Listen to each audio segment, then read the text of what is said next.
Hello.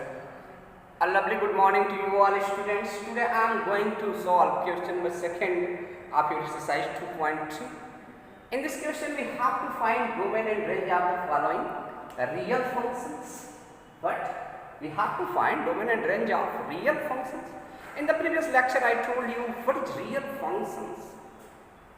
A function f such that a tends to be defined by y is equal to fx is said to be a real function if its domain A and codomain B both are subsets of real number. मैंने आपको पिछले lecture में बताया था कि कोई function real function कहा जाता है जब उसका डोमेन और codomain both are subsets of real numbers. दोनों रियल नंबर्स के क्या हो सबसेट्स हो तो हम कहेंगे कि ये फंक्शन क्या है real number. And here we have to find domain and range of real functions. यहाँ पे हमको डोमेन और रेंज रियल फंक्शंस का पता करना है। तो स्टूडेंट्स आप दो बातों का ध्यान रखेंगे।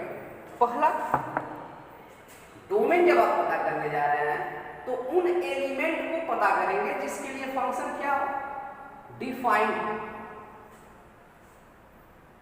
अगर कंसीडर करते हैं एक रेशनल फंक्शन है, let us consider fx is equal to 1 upon x minus 1। x is equal to 1 पे इसकी वैल्यू क्या होगी? What is the value of fx when x is equal to 1? 1 upon x upon 1 minus 1 and it will be equal to 1 upon 0, not defined। तो हमको जब domain पता करना है तो ये x के केवल उन वैल्यू को सेलेक्ट करेंगे जिसके लिए फंक्शन क्या हो डिफाइंड हो। तो यहाँ पे 1 चलेगा, x इज इक्वल टू 1 नहीं चलेगा। क्यों? क्योंकि इसके लिए फंक्शन डिफाइंड नहीं। तो अगर कहीं फंक्शन रेशनल फंक्शन दिया है तो उसके डिनोमिनेटर से हम लोग ये पता कर लेंगे किस x के किस वैल्यू के लिए फंक्शन डिफाइंड है, किसके लिए नहीं। जिस वैल्यू पे उसका डिनोमिनेटर 0 होगा उसके लिए वो फंक्शन डिफाइंड नहीं होगा, उस वैल्यू को हम लोग रियल नंबर के सेट में से एक्सक्लूड कर देंगे। ओके, तो यहाँ पे x इक्वल टू 1 पे फंक्शन डिफाइंड नहीं। तो कि कोई भी फंक्शन दिया हो तो पहले चेक करेंगे कि किस वैल्यू पे डिफाइंड होगा। अगर x के हर एक वैल्यू पे डिफाइंड होता है तो फिर उसका डोमेन क्या हो जाएगा? क्या हो जाएगा उसका डोमेन? रियल। अब सेकंड, आप जानते हैं कि रियल फंक्शन का डोमेन और codomain both are subsets of real number. तो x अगर कोई वैल्यू स्क्वायर रूट में ऐसे दे दिया गया है तो केवल x के उन वैल्यू को हम लोग सेलेक्ट करेंगे जिसके लिए fx की वैल्यू जो है वो इमेजिनरी न आए। ओके, तो इन दो बातों पे ध्यान देते हैं कि x की उस वैल्यू को सिलेक्ट करते हैं जिसके लिए fx की वैल्यू इमेजिनरी ना आए, x की उस वैल्यू को सिलेक्ट करते हैं जिसके लिए फंक्शन क्या हो डिफाइंड। हियर यहाँ पे जो फंक्शन है मॉड ऑफ x वो तो रेशनल फंक्शन है नहीं, अपॉन में है नहीं, स्क्वायर रूट में है नहीं। तो यहाँ पे x की कोई भी वैल्यू आप पुट करिए, fx की कोई वैल्यू इमेजिनरी नहीं आएगा, x की कोई भी वैल्यू पुट करिए fx हमेशा डिफाइंड होगा।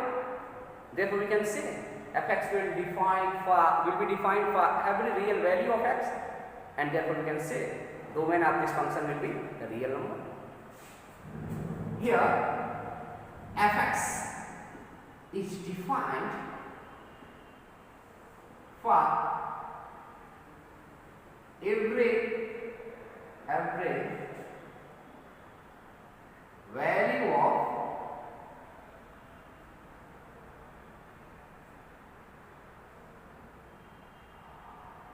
real x, therefore domain of f will be what real number। अगर किसी एक वैल्यू पे दो वैल्यू पे किसी सेट ऑफ वैल्यूज पे ये डिफाइन नहीं होता तो उसको हम लोग इस R में से सेट ऑफ रियल नंबर्स में से उसको एक्सक्लूड कर देते हैं। लेकिन यहाँ पे कोई भी x की वैल्यू पुट करिए डिफाइंड होगा, therefore its domain will be set of real number. Range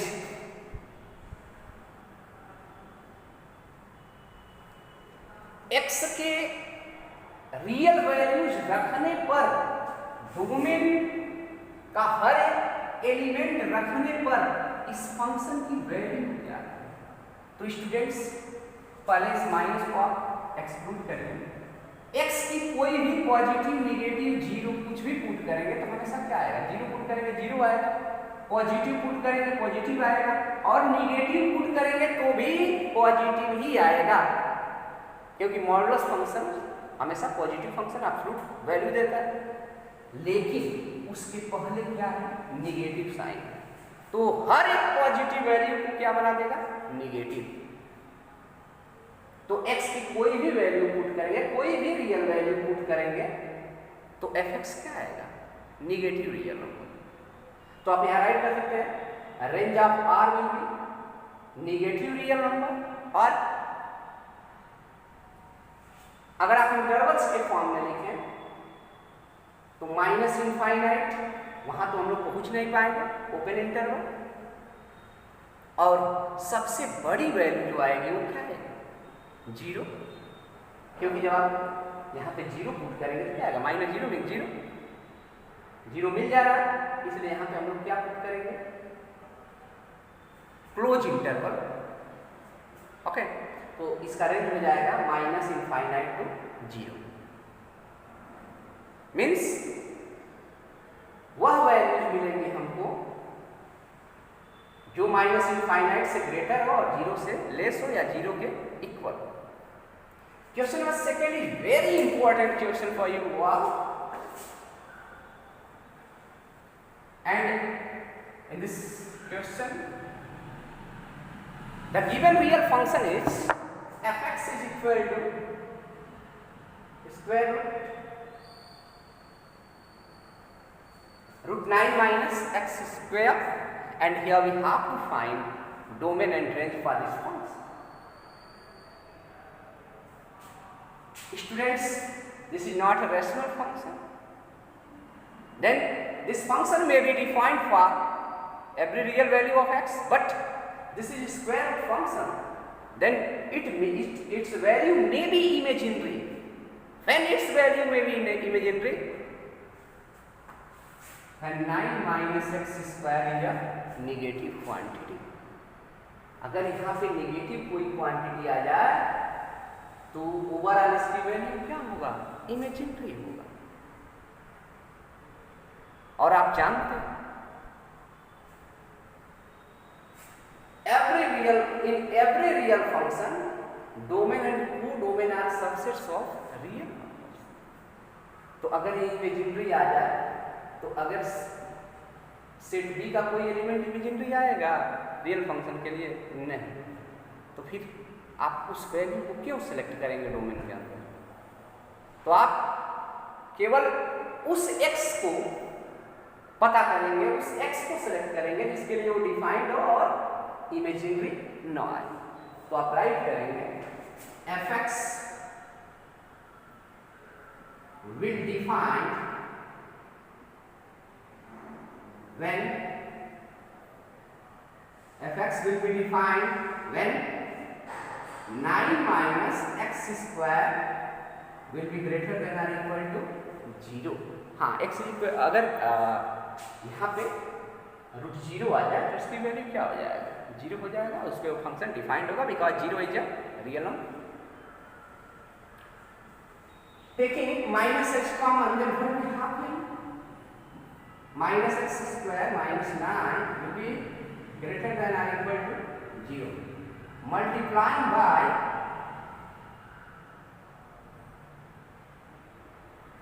minus on both sides,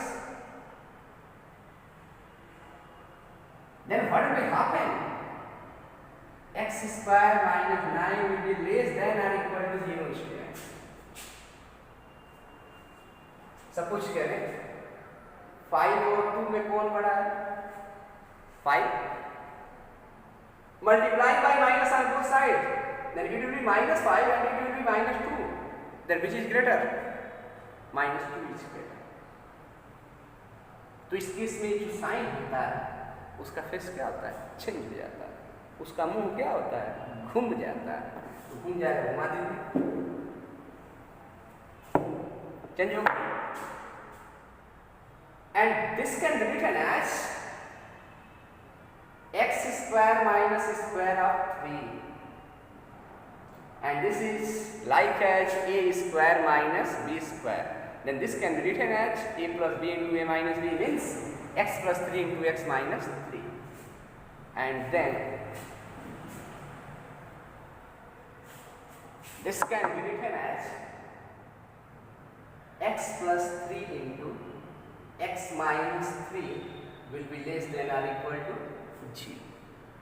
students, जब ऐसे आपको फैक्टर्स मिल जाए फंक्शंस का, तो इस केस में डोमेन और रेंज पता करना बहुत आसान हो जाता है। और एक मेथड है, उसका हम लोग हेल्प लेंगे, उसका जिक्र करेंगे, वेबिक कर्व मेथड। बहुत ही अच्छा मेथड है, इसका यूज आप 11th 12 में लगभग करते रहते हैं। आप रियल नंबर का रियल लाइन जो है उसको आप बना लीजिए, इधर प्लस इनफाइनाइट, इधर माइनस इनफाइनाइट। अब यहाँ से फैक्टर जो है वहां से क्रिटिकल पॉइंट पता करिए। When x minus 3 will be equal to 0, then x will be equal to 3. When x plus 3 is equal to 0, then x will be equal to -3.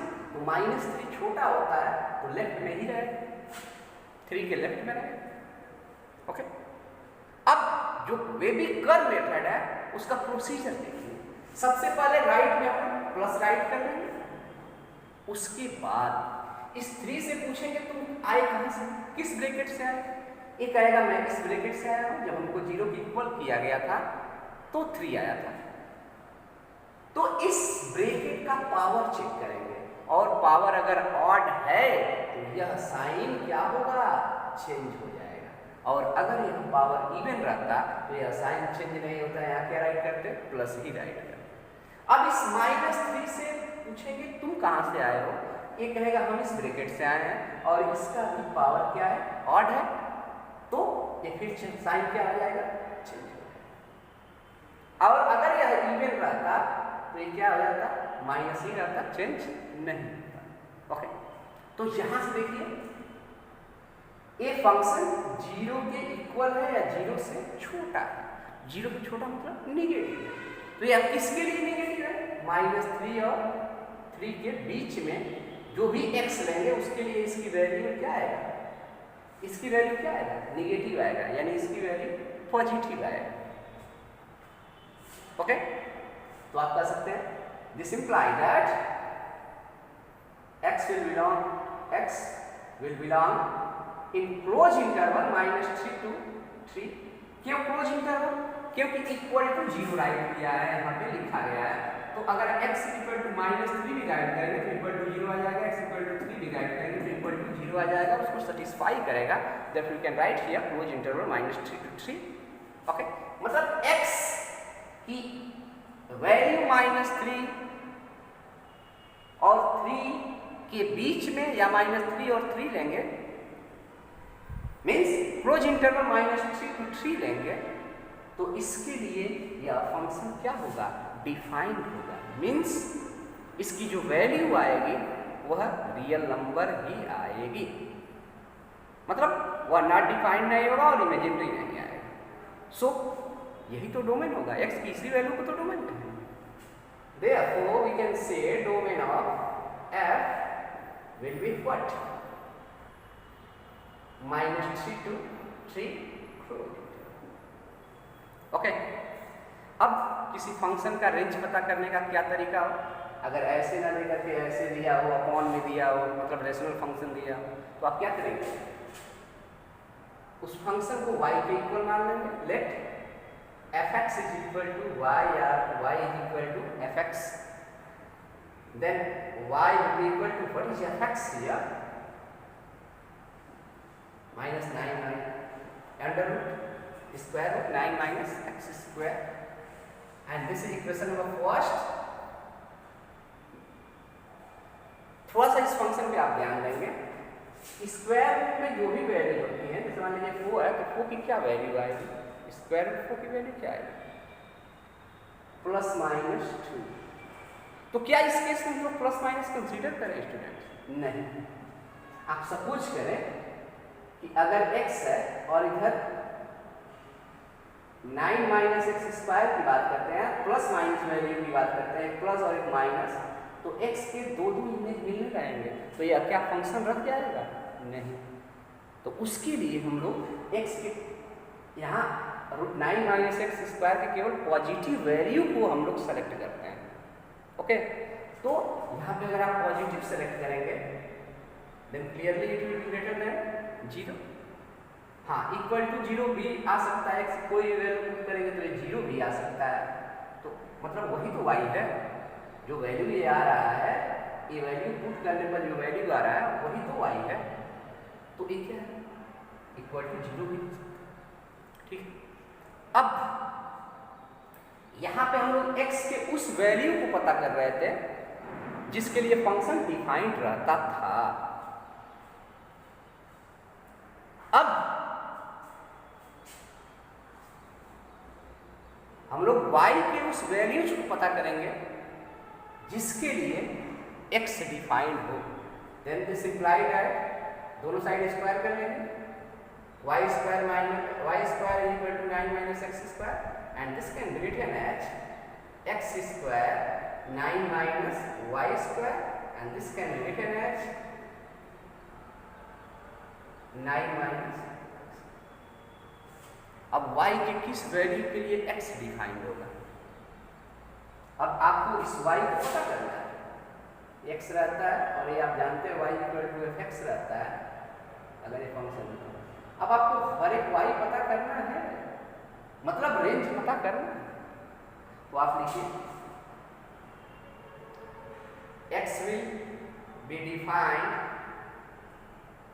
when, इसी अंदाज में कब डिफाइंड होगा? when 9 minus y square will be greater than or equal to 0, and this imply that after taking minus h common, minus y square minus 9 will be greater than or equal to 0। Okay, फिर आप इसको equation number first माने हैं तो मानते रहिए, फिर आप थोड़ा सा ध्यान दें, this implied that y minus 3 y plus 3 minus से मल्टीप्लाई करेंगे will be less than or equal to 0। वे भी कर मेथड आप अप्लाई करेंगे, सेम ऐसा ही है, y के लिए ऐसे ही करेंगे। then clearly y will belong to -3 to 3 close interval। this is equation number second from first and second। First में क्या करें, y की वैल्यू हमेशा 0 या 0 से अधिक आएगी। क्यों? अगर प्लस माइनस लेंगे तो यह फंक्शन फिर नहीं रह जाएगा। यहाँ पे करा y की वैल्यू -3 और 3 के बीच में आएगा, तो स्टूडेंट्स इन दोनों में कौन सा रीजन कॉमन है? तो आप उसके लिए देखें, देखिए पहला कह रहा है अगर यहाँ पे आप 0 मान रहे हो तो पहला क्या कह रहा है,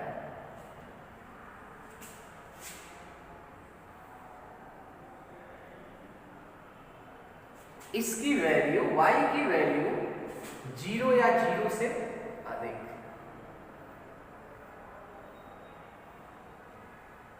और दूसरा क्या है, y की value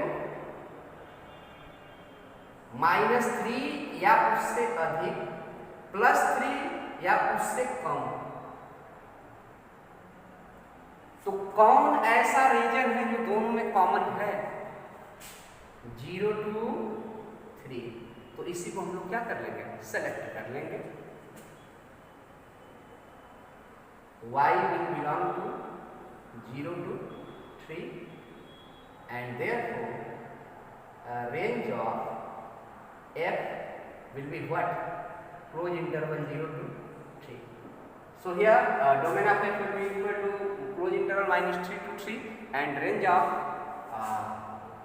the given function is close interval 0 to 3 students। Okay, have you any problem? If you have any problem, then you are free to ask. Okay, thank you very much.